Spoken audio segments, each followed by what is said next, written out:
Do you know that once Aunt KK set a goal to make a whole bunch of paper cranes? You're gonna have to ask her how many she made. I know she made 100, over 100. I don't know how many. All different paper cranes, and they're really fun to make. This is a book about a little cat girl called Yoko and her paper cranes. Can you see them there? They're little paper birds, and they're part of origami, and they're really fun and pretty to make. So let's see what about this, how many she made and why.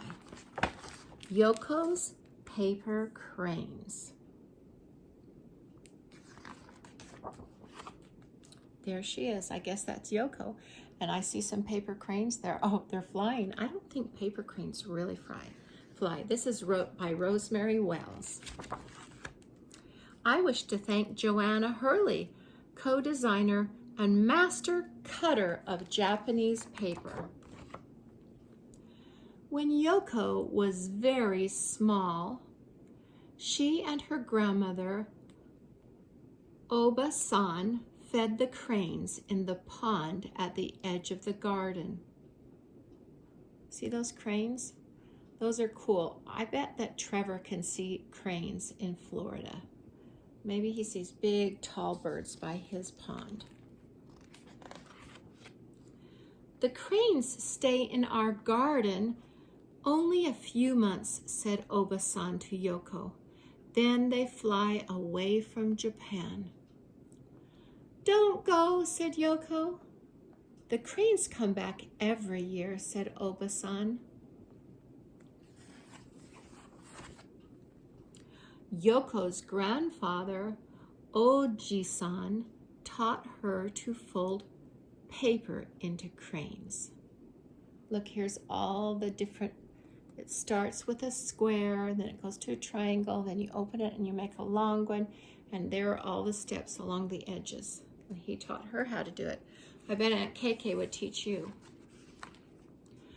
Oji-san made cranes, frogs, and lots of other animals out of his colored papers. See all the different ones that they can make? I know Grandpa can make a frog, and when he makes a frog, it can really jump.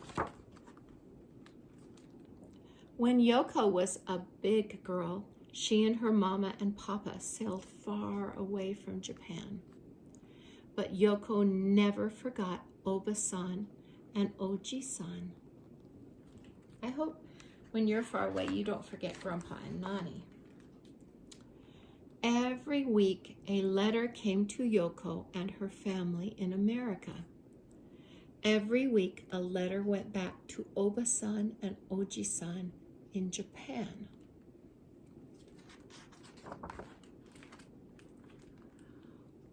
Oba-san's birthday was in winter. Yoko had no money to buy a birthday present. What should she do?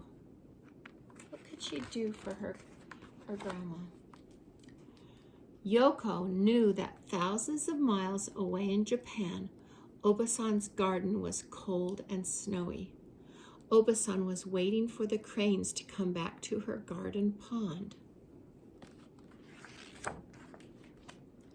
Yoko asked her mother for beautiful paper.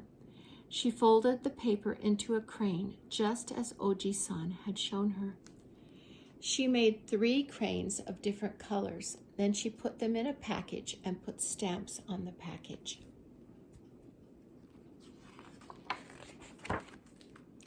The mailman took it and sent it in an airplane across the sea. All night that airplane flew from warm California to wintry Japan.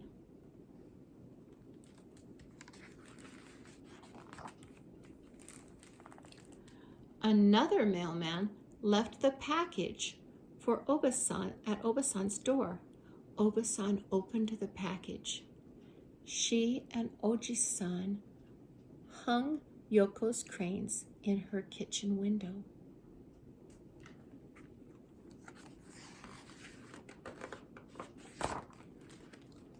Oba-san opened Yoko's birthday card.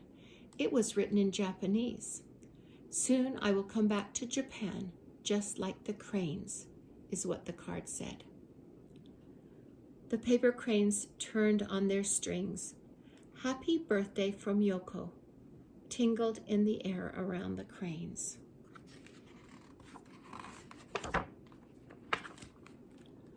Oba-san sipped her green tea while the snow fell outside her window.